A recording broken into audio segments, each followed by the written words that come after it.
mention the school too. Hmm? So they can mention about the school too. Yeah. Okay.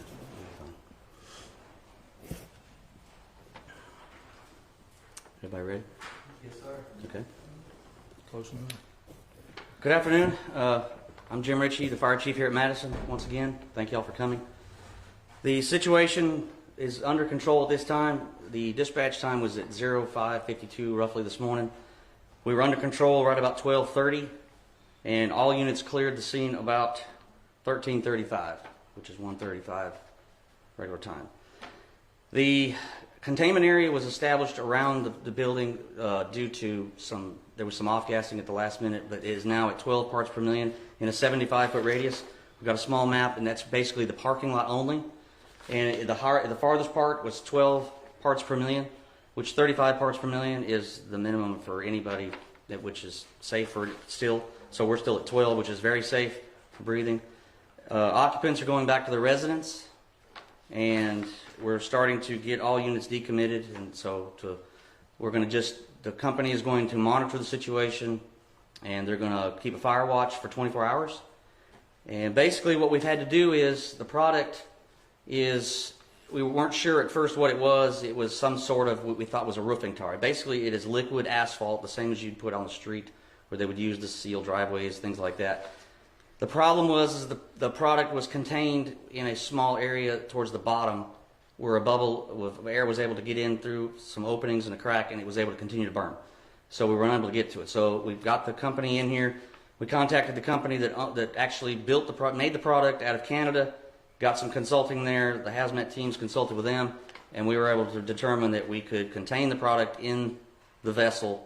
They made a patch to put on the side to try and smother the product. So basically what we're going to do is smother the product. We couldn't induce any air to it. So the product is going to smother, and it's going to still maybe off-gas a tiny bit, but the zone around it is safe. Schools are safe. Everybody's going back to work, back to their homes, and there shouldn't be any other issues. We had, let's see, the business is on a fire watch, and basically what they're going to do is the tank is going to cool down slowly and become a large solid mass, which they will take and haul off. They'll disassemble it, find out what caused the fire. We're not sure yet. They're leaning towards a possible malfunctioning heating unit that keeps the liquid at a certain temperature, so it is good to work with, to move it, to transport it. And what's happened was somehow it got hotter than it was supposed to and ignited. And it ignited deep in the vessel, and then the heat expanded and the insulation around it ignited as well. And then the investigation is going to be underway by the business, like I said, and they should determine, and hopefully, I don't know if they're going to have a press release. That's totally up to SEAL Test, how they're SEAL Masters, whatever they want to do. Let's see. I want to try to thank everybody that came out, all the departments that came out. We had Guilford County came out with 2 departments, Summerfield, Stokesdale, the Greensboro Fire Department came out, the regional hazmat team came out. State Emergency Management responded. We had local emergency management responded. Forsyth County responded with their bus, which is a very useful tool. It's basically a mobile hospital. They brought that out. We were able to do gross decon on all of our entry teams as they came in and out.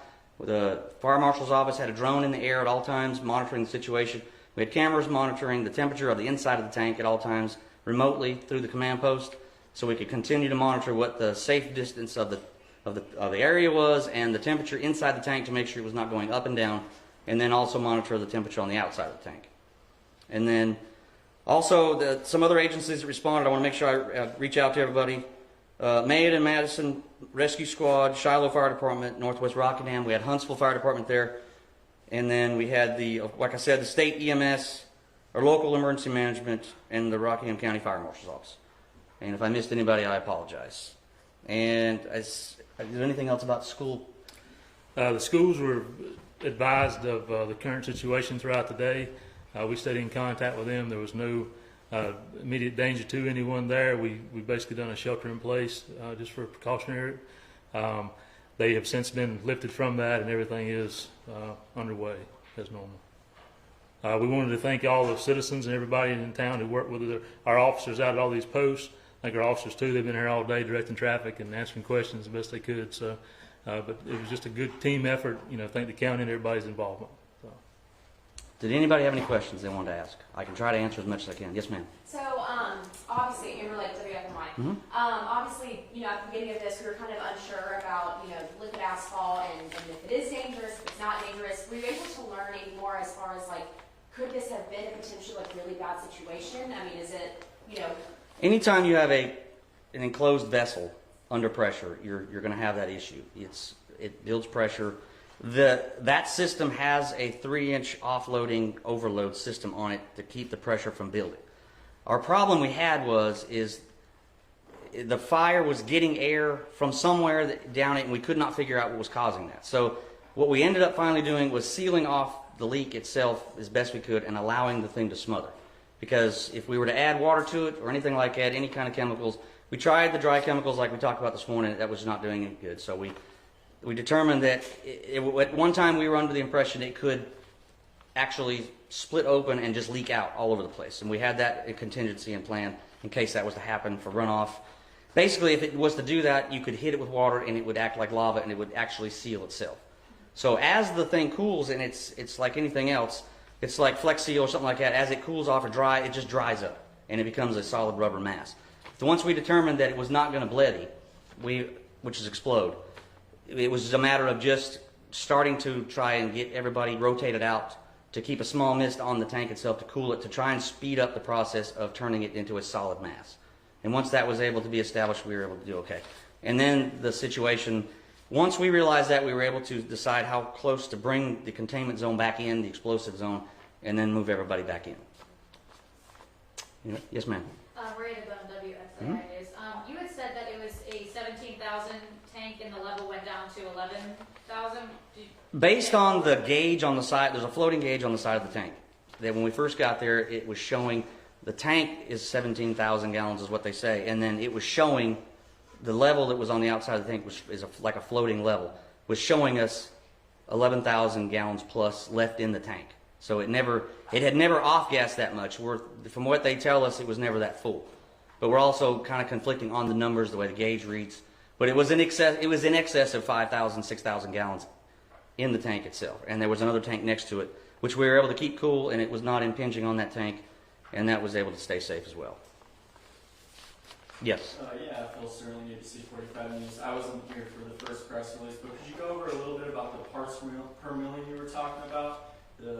Basically, carbon monoxide is what kills people. There's a level of that was off-gassing from the product. It had reached 35 parts per million, which is the cutoff. Our meters are set to go off at 35 parts per million. After that, we need to evacuate. Anything under that is a safe zone for a short work period of time. When we left, it was at 12 parts per million, which is very, very safe for anybody to be around. And it was only contained in a 75-foot area in the fence of the structure. So the residents are safe. It's safe to drive through there. That place has got off gases during the day anyway, so it has a distinctive smell like they're working on the road all the time anyway. So that's not uncommon and that's not unusual. They have assured us that they will watch the building and watch the tank for the next 24 hours, perform a fire watch. Petey's going to do the same thing in the evenings, make sure it's clear, and it should just, like I said, it should just turn into a large solid mass. They'll haul the tank off, do their investigation on what caused it, and replace the tank.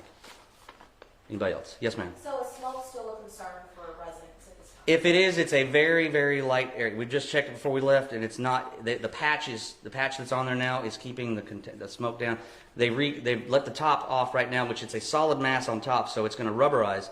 So they let the air induce to cool it, but it should not off gas more than just a small amount. You wouldn't, not enough to notice it shouldn't be. Anybody else? And then in your Yes, ma'am. Facebook post, you guys noted that West Decatur Street was still going to be closed off to traffic. Has that been reopened? Yes, we've opened up all the affected areas. They were temporarily leaving it closed off for hose that was still in the roadway. But all that should be cleared up by now. And the residents, we've sent out another code red letting them know that they are safe to return home. Any other questions? Is there any indication, Chief, that this company, might be cited for this, or did anything that they? That's something that when their cleanup company and the county emergency management's going to have to deal with that. Emergency management has their ways of recuperating for the manpower situation and everything else. That is something between emergency management and them. As for negligence or anything like that, that's not something we can determine. It looks to me like it was some sort of a fault in the tank, which could happen to anybody. And so that's between emergency management and the company itself. And the company was very open with us and helped us out on any questions. They Yes. had personnel there throughout the day, along with other companies there in town. We actually had another distributor here in town who was let us use their lot for a staging area, Bridgestone aircraft tire, so they helped us out as well. But the company's been, fluent with us throughout the day. Seal Masters was great about it. They've got people on site that they brought in. And honestly, when you're dealing with industry, no matter what we learn in the fire service, you always want to rely on your industry because it's their product. They work around it every day. And you have to trust what they tell you when it comes time to mitigate the situation. They know what they're talking about. And once we convince them that we want to make sure it's safe for the citizens around there, that is our concern. Then they decide, okay, this is what we're going to decide on, what the company decides. And that was what we went on. Is that the company says we'll turn it into a large, big rubber pot and we'll be done with it. And we were okay with that, and that's the way we left the situation. Chief, when you have companies that have chemicals like this on their property that are right here, I mean, it's in the middle of a residential area. I think some folks don't understand why companies that have that kind of product are in residential areas. Is there some explanation why these companies, because just like Winston Weaver down in Winston-Salem, that company was in the middle of a residential business area, Right. and it had like extremely dangerous chemicals in that facility. Is there a reason why that's allowed? Well, and that's a good question because honestly, like with Weaver, that place was around in the 40s, and when that building was built, there was nothing there. And when you build, people build around places that are technically may not be safe at the time. It may be out in the middle of nowhere today, and then it's got 500 houses around it. And this structure is actually in an area that is contained, and they are really good at maintaining their place, and they've never had any issues there before. And the fire marshal's office clears them, and makes sure they're safe every year, and goes in and does their inspections. And we do our safety walkthroughs, and everything they do is totally legal. That nobody does anything that's and that's just it's their job. They know they're in an area that could affect the environment around you. It's just the nature of the beast. You can build a business wherever you want, and I'm not going to tell you that business may not have been there before the houses were built around it. That's what happens a lot. That's what happened at Weaver. I mean, I know that for sure. I worked at Winston for 30 years, and I know that place was there long before any of those houses and businesses were there. And that's what you just deal with. And us as emergency services, we have to adapt to that situation and make contingency plans like we had today to make that situation, if it does come up, you do the training, you what if, and that's what we do, and that's how we handle it. And it worked today because all the agencies worked together, the practice you did, everything you did to work together, and everything flows the way it's supposed to, and everybody's happy when they leave. And No injuries. And no injuries. Nobody was hurt. Nobody went to the hospital. There were some non-ambulatory people that were evacuated from their houses. They were taken good care of. The EMS took care of them, took them right back home. It's the nature of the beast when you live in an urban area this can happen. I mean, and any questions? Any others? Yes, sir? I just have one more. I know that this is a throwback question again, but when you guys first arrived at the fire, did you know it was going to be this kind of difficult when it comes to the tar?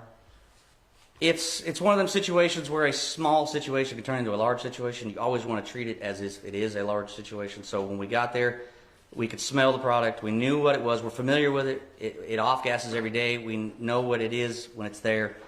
It's just a matter of getting your game plan together and finding out what you can do to not make the situation worse and to control the situation and try to mitigate it as quick as you can. And that's what happens. Sometimes it takes a couple hours, sometimes it... And honestly, once we were able to open it up and realize that it was not just insulation on the outside on fire, it was actually getting in the product, then you drop back and you punt and you do something different. And it's just a matter of going back to your practicing and your resources and calling in the right people. We don't know everything. You've got to call in the people that help you, and that's what we did. So. And just for clarification for the people at home, this is not an explosive product. Anything that is in a tight area is explosive. If it's in a spot where it's off gassing and it's in a place that it can't go away, it can't get away. That's how bombs are made. They put them in. It's in a confined space, and it has to go somewhere. When it has no place to go, it will explode, no matter what it is. This situation, this product, and we found that out through research, the MSD sheets, and everything else, and the people on site once they arrived on site. It has a system in place to offload in a 3-inch pipe the venting of that product off into a safe place, which we weren't aware of that at first, but we found that out through research and everything else, and determined the product was safe. Opened the lid which the lid had a safety on it as well. If it was under pressure, it would lock the lid, and you couldn't open it. It'll pop up and lock. It did not do that. They were able to remove the lid, and access the product and check what they had. So, anybody else? Once again, I want to thank everybody that came out to come to our small town, and it's you know, you don't expect to be in the news, but if things happen. It doesn't matter where you're at. It's New York City or it's Madison. It can happen. So, I just want to thank everybody for coming out and all the support and everything, and I think everybody did a good job. And thank y'all too for putting it out there and letting everybody know. So thanks. Yes. Thank you all for loving. Yeah, thanks for being here and No helping problem. us. And Absolutely. All right. Y'all have a good Thanks a day. lot.